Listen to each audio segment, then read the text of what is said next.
The name of the show is The Way to Go. My name is Alan Bendich. I'm going to be your host. Tonight we have two guests.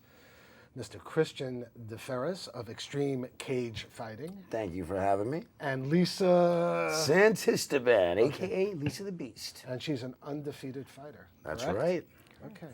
So where does all this fighting come from? We don't like to call it fighting. Martial arts, entertainment. Oh, cool. Fighting, we try to keep away from that word. Right. Fighting is more of something you do on the street. We're all professional athletes. I started out many years ago before it got very popular. Back when UFC 1 came out, me and my stepfather watched it, and we started betting on who would win, And I won a bet. I said that the smaller guy was going to choke the bigger guy out, and he kept his promise, and he found out who was teaching Brazilian Jiu-Jitsu in the area and signed us up for some classes. Happened to be the Gracie family. So a question, so your father is also a martial artist? Yeah, my father is a boxer, okay, and was an actor, and my stepfather is a Brazilian Jiu-Jitsu black belt. So. Oh my God! So you have it all. Yeah, it kind of came together. My mom liked fighters. Right. Was your mom an actress or? No, my mom's just girl from the Bronx. What part of the hardworking. Bronx? She's originally from the Grand Concourse area, right. Lower East Side, and then the Bronx. Right. And had me. I'm a Bronx boy also. Yeah. I was born in the Bronx. Cool. Yeah, born. Okay, so Lisa, tell me a little bit about you. Well, I got into martial arts about 4 years ago when I met Christian at a cardio kickboxing class. I was over 300 pounds, Wow. Teacher of English at the time, high school English. And he asked me if I've ever done kickboxing. I said no. And a year later, I lost 100 pounds. 110. 110. In 10 months. Unbelievable. And we started competing. I converted my entire life. I left teaching. I now run his gym, and we work together on ECF. And so where is your gym located? We're in Long Island, Lynbrook, Long Island, right on Sunrise Highway, 147 Sunrise. Right. ECF, Elite Champions Fitness. We use the same letters, but a little bit cooler name. That is. That sounds great. I don't want to scare the parents of the neighborhood with Extreme Cage Fighting, which is the name of our promotion that we throw. We'll talk more about that. But the gym, Lisa helped me run. We've been open for 2 years in Lynbrook. Right. I've been teaching for 8. And who do you teach? We teach everyone, from people who just want to get in shape to people who want to learn self-defense. What age groups? Like 3 years old to 70 years old, wow. Believe it or not. Martial arts is something for everyone. For young kids, it's great for focus and discipline. For people who are a little older, great to stay limber, loose, active, keep their body fat down, I remember, I've always had like joints that are like real stiff, and I tried doing martial arts in college. But I've never had the flexibility, but maybe I didn't do it long enough. Maybe you didn't have the best instructors. Right. We stretch a lot. Good warm-ups, good stretching constantly. Right. Health, nutrition, overall well-being. It's a lifestyle that we teach. Like I say, we're not fighters. We're martial artists that are really good at fighting. Right. And martial arts is not just fighting, right? I mean, exactly, it's not. I mean, what other skills do you learn other than fighting? Focus, discipline, self-defense, self-respect, integrity, a lot of stuff. It's a lifestyle. It's a lifestyle. It really helps change a lot of people's way of life, the way that they carry themselves. So you weren't, Lisa, you weren't into martial arts before you met Christian? I never was, no. Not at all. Not at all. And she never thought she'd be a fighter, even through the first 5, 6, 7 months we were training. She's like, I'm not going to fight. I'm not a fighter. Did you see something in her? Something right away. Wow. So you could see in people if it's they part of what I do. I scout, manage fighters, and you have to have an eye for it. I saw something special in Lisa, how hard she worked, how hard she could hit. I'll tell you though, I look at Lisa and I see a sweet, she is young lady, absolutely beautiful. Until you lock the door in the cage. Right, but that's it. I mean, that's not what you project. So in other words, you could be walking down the street and someone might say, "This is a sweet young lady walking down the street," and try to do something, and next thing they know, they're on their back. Right? Oh yeah. Yeah, I think it's also very important. I do carry a certain confidence, now after martial arts, maybe not before, but I, carry myself in a certain way where I don't think I look like a victim. Right. And maybe I did before, maybe I was a little more insecure, but now I come across, because I have this toolbox, I'm not going to present that at first, Right. but it is something that I carry, and I think that it's important for women to learn martial Absolutely. arts because of that. Especially It changes these days. you. Well, I have a niece who's 12 years old, and she has all the trophies and everything, and Nice. she's like this. but she, it's unbelievable. She's been doing it for, I don't know, 5 or 6 years already, and she's like really good at what she does. Awesome. And I guess when you start young, it's really. When did you start? Man, my first time I stepped foot in a gym was probably, I don't know, 5 or 6 years old in a boxing gym. My father was an amateur boxer. He boxed over at Gramercy in New York City. He was Hector Macho Camacho's sparring partner. Oh, wow. So, like I said, I've been throwing punches for quite some time. But when did you decide to make the transition from boxing, which is also an art, right? Yeah, yeah, absolutely. Well, my mother never let me be a boxer. She said I was too good looking and she didn't want me to be punchy. Right. You know. And she might be right about that, right? I mean, mothers are always right. Yeah, right? you know. She's still never been to any of my fights, but she waits by the phone to hear about the win. So it's just like in the movies where like the loved ones are just like. Everyone else has always been to my competitions, but my mother, she couldn't deal with it. So when you made the transition from boxing to martial arts, did your life change? Or, Yeah, well, I wasn't really a boxer. I just used to go hang out in the boxing gym with my dad. I started wrestling in high school. Okay. I was actually kicked out of class, funny story, for being a wise ass, a wise guy. No, it's okay, no problem. And the dean of the school happened to be a wrestling coach. And he looked at me, he looked me up and down, he saw that I worked out, and he goes, "You think you're a tough guy? I'm gonna give you an option. Just make the right choice. Either you get suspended, or you try out for my wrestling today at 3, and we'll see what a tough guy you are." I tried out for the wrestling team, and the rest is history. That's also, it sounds like a movie. Yeah, it really is. I mean, so you meet Lisa. She comes in.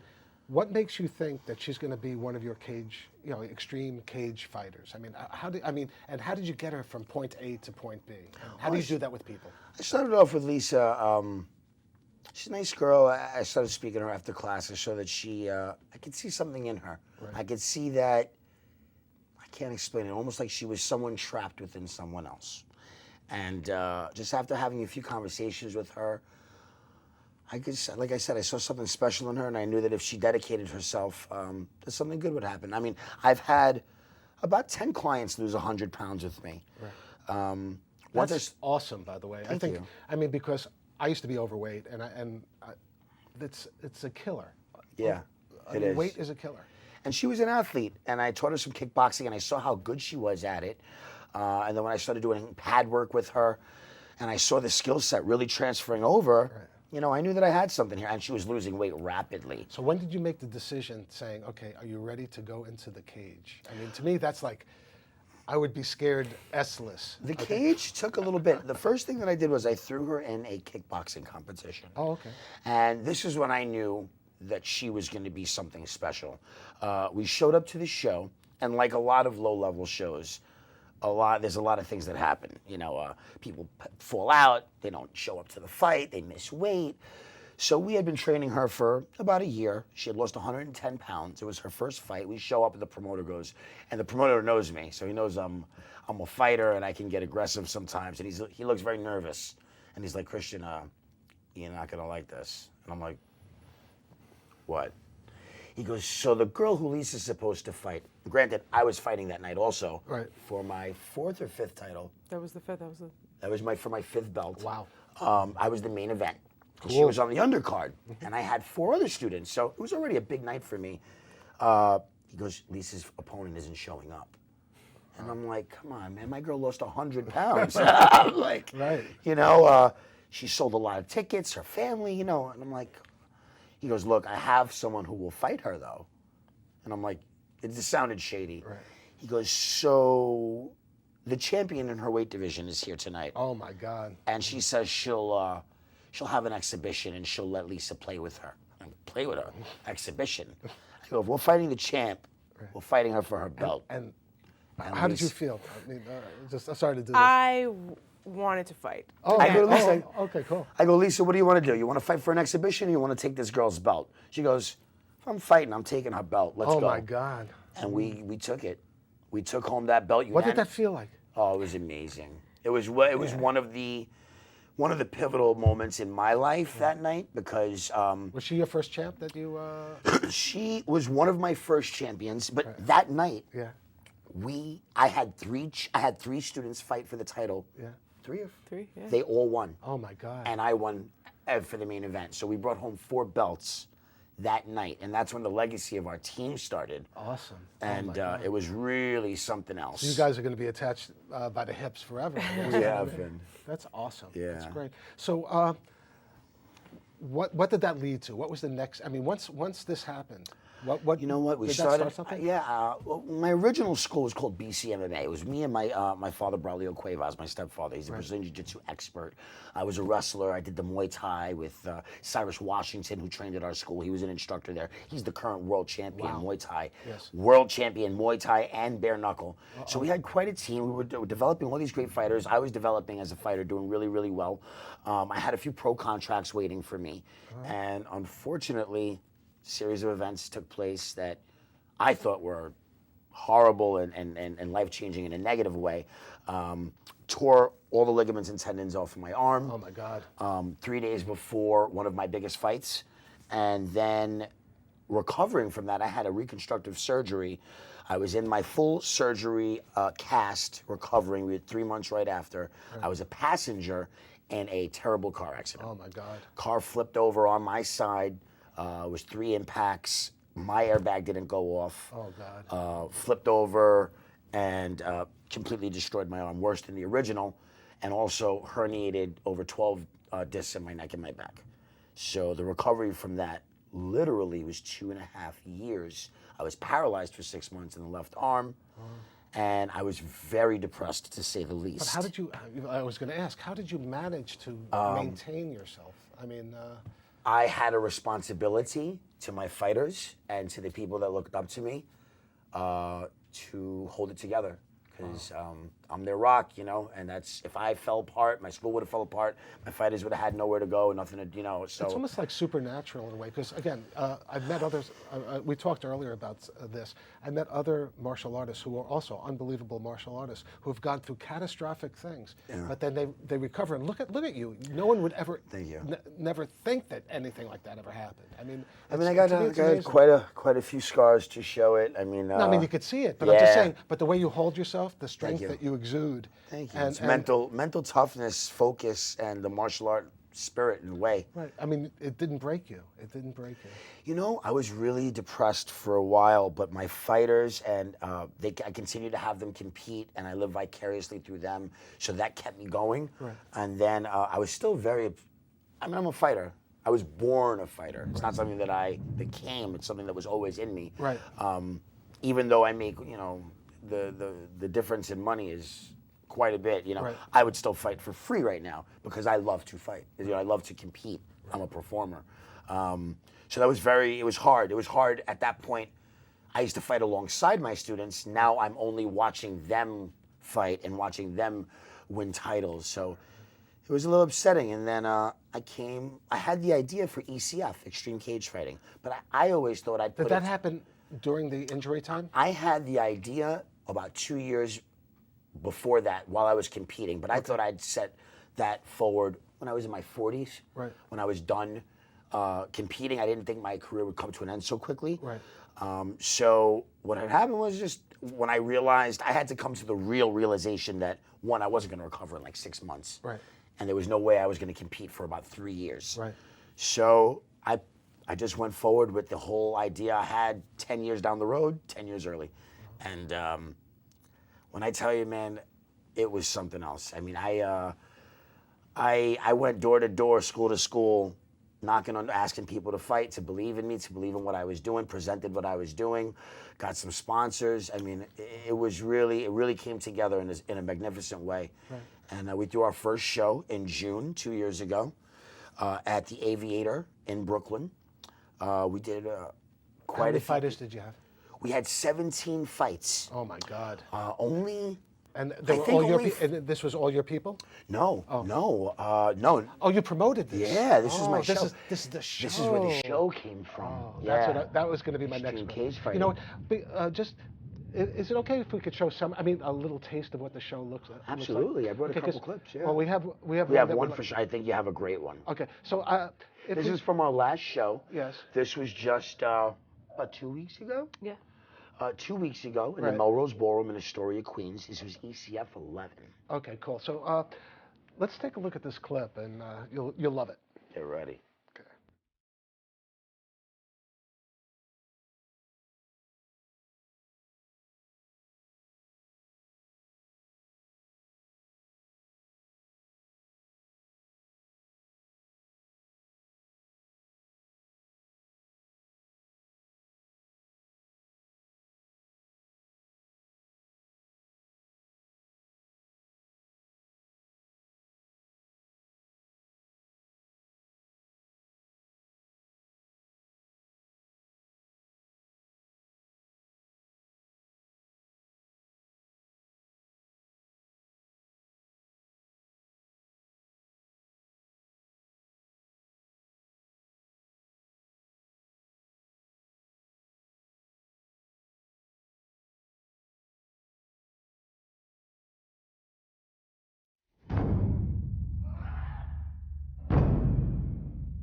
That was so awesome. I mean, it's a real show, and it's Thank you. but it's like, it's real. It's not like, talk about reality television. This is real. the ultimate reality television. This is as real as it gets. Right. Yeah. And what's it like? See, again, I mean, I got into my fair share of fights when I was a little kid, but I didn't know what the Yeah. hell I was doing. What's it like to be presented with, an opponent, It's and interesting. you're looking at them, and do you ever feel like do you always feel like you're going to win when you look at your opponent? I've believed in myself quite a bit. Right. So to be a champion, you have to have a certain champion mindset. Right. I've had some opponents try to intimidate me. I've had guys be disrespectful and stare down. I had a guy once when I went to shake his hand before the fight, he threw a flying kick at my face. Oh my God. Almost broke my face. Kicked me in my hand. He paid for that. I broke his leg in 57 seconds. Wow. But I've never thought I was going to lose a fight. The other question I have is, when you're fighting, Yeah. do you go all out, or do you ever make sure that, like, in other words, do you go? I mean, because obviously you guys could kill people because you have that facility. I mean, Yeah. because you're martial artists, you know how to take someone down. Do you hold back ever when you're fighting, or you know what I mean? It's different. You hold back in the street if you have to defend yourself at that point. Right. If people are idiotic and they Right. don't take your warning. Right. But in the cage, you're fighting a skilled fighter who's also trained to defend themselves Okay. and hurt you. Right. So neither one of you are really holding back. And do you ever feel bad if you hurt someone really bad in the, or is it just a part of the game? It's all in the sport. Right. It's all in the sport. Right. You know.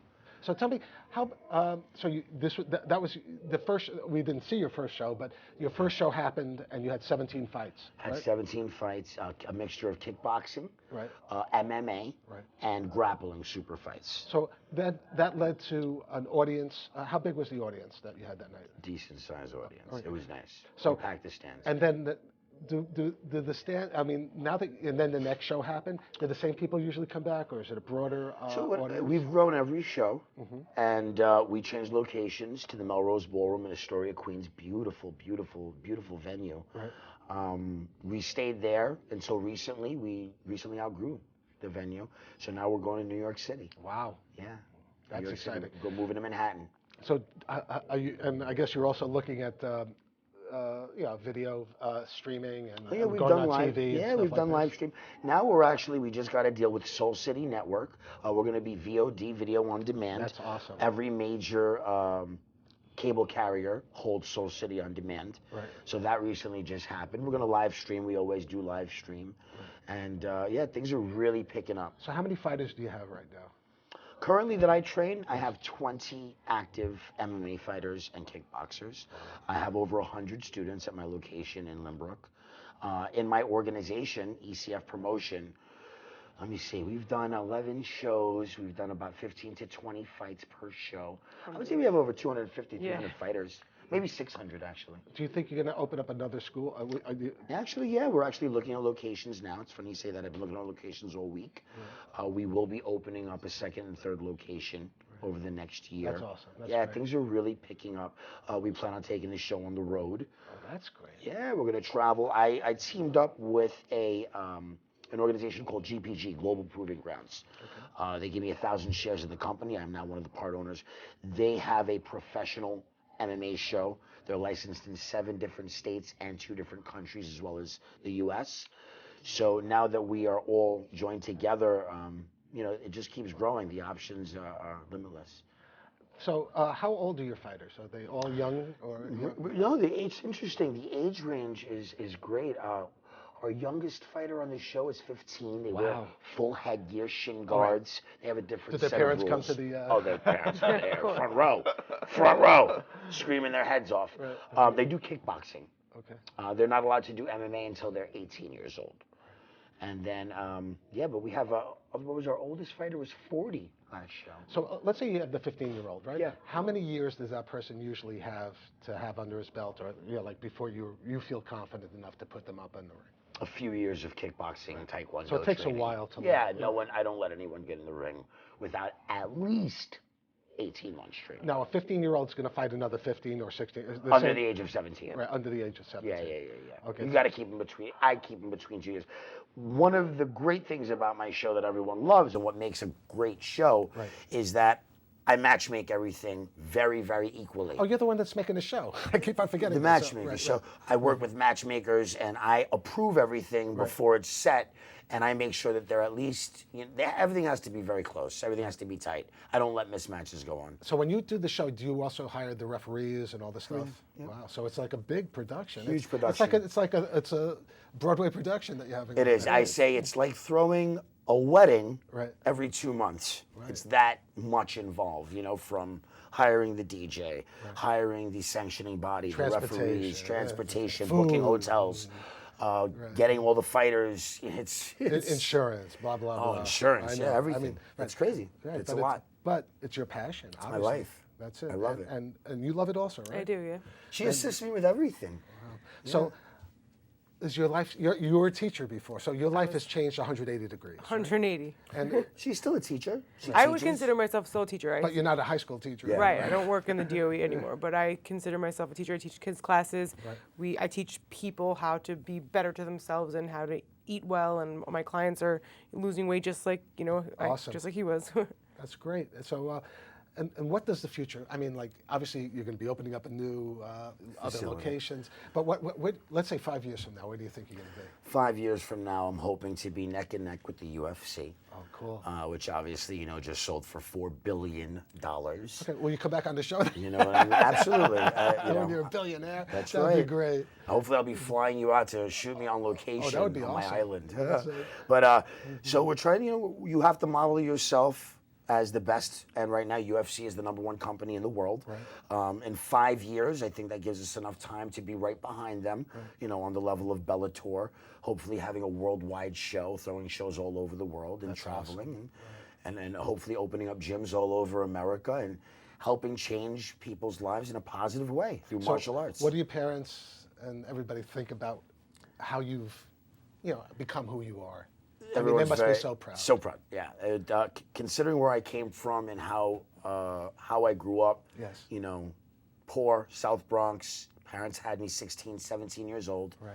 I watched them grow up. I remember when my mother was a waitress. Now she's a paralegal in this city. Awesome. So we grew up, I grew up 5 of us in a 1-bedroom for a long time. And from that to where we are. Life is good. Life is great. And that's I'm blessed. And I'm so happy. I'm happy for your parents. I mean, to me, because I'm a parent, so it's like you wish the best, and you never know where your kids are going to wind up. Especially, I was a rocky teenage years, growing up in these rough neighborhoods. Right. So I know the South Bronx. I know the South. And in College Point, Queens, I lived there for a long time. I got to shout out my guys from College Point.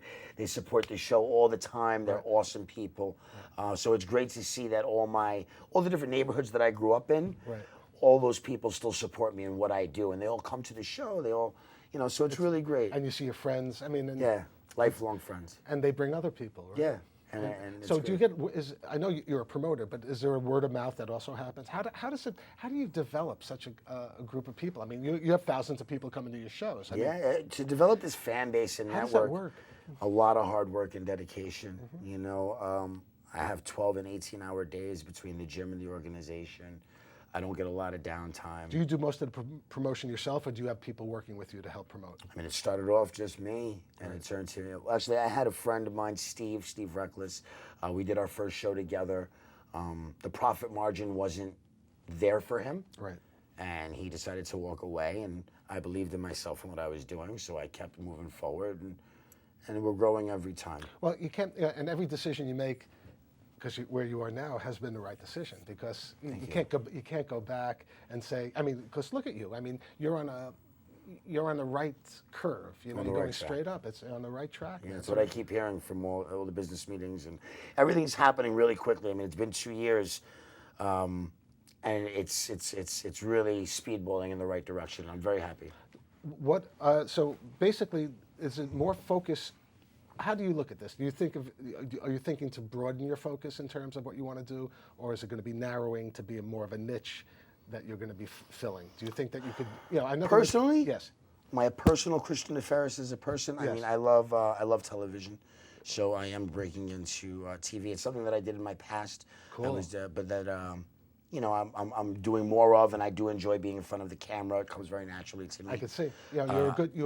It's good because there's something interesting that happens to a person when they're placed in front of cameras, and it's like my father always says. Okay, my 101-year-old father says that I never spoke to him as much as we speak together. It's just a natural thing for certain people to speak on, and you're one of those people, definitely. Awesome. So you're a natural. So and continuing to help people and change their lives on a broader level through fitness and martial arts. I think that the combination of fitness and martial arts is something beautiful that people need to. I don't like the stereotype of MMA being cage fighting and violent and fighters when I have a full gym of amazing athletes and fighters that are and you could some of the do this nicest guys in the world. if not international. I mean, what you've done, for Lisa and what you've done for yourself. I mean, that's something that you could just, maybe that's something whether you could bottle it or mass communicate it. That's something that could, really help a lot of people. Exactly. And especially people who started it where you started. I mean, in the lower rungs, and to see that you have a potential of like reaching the stars. I mean, Thank you. To me, that's like so awesome. I mean, you have that energy. Thank you. And I think the one thing I think is the only thing that limits you is yourself. And that's what I tried. I took you know what? People, places, and things can limit you. Right. And you have to learn in this industry that you have to have a very thick skin, and you have to understand that the more you make it, the more people are going to have their opinions on you. And some of them are going to be great, and some of them are going to be not. Right. But more than it's what anything, you think of yourself. And it's the impact that you have. Right. That's personally how I judge it. I judge it on the impact that I have on other people's lives, and I try to weigh out how much I've done and your in a positive impact way. is intended. It's not something that's accidental. The things that you've done for people are what you wanted to do for people. Whereas, so if you achieve what you intend to do, and you keep on achieving higher and higher expectations of yourself, I mean, what better? What is there anything better than that? Exactly. And I get to do what I love every single day, even though it takes up my whole day, my whole life. And you have wonderful people, awesome people who have my back and who always support me. But as awesome as everything is in life, unfortunately, there's just one thing left to say. What's that? That's a wrap. Good night, folks.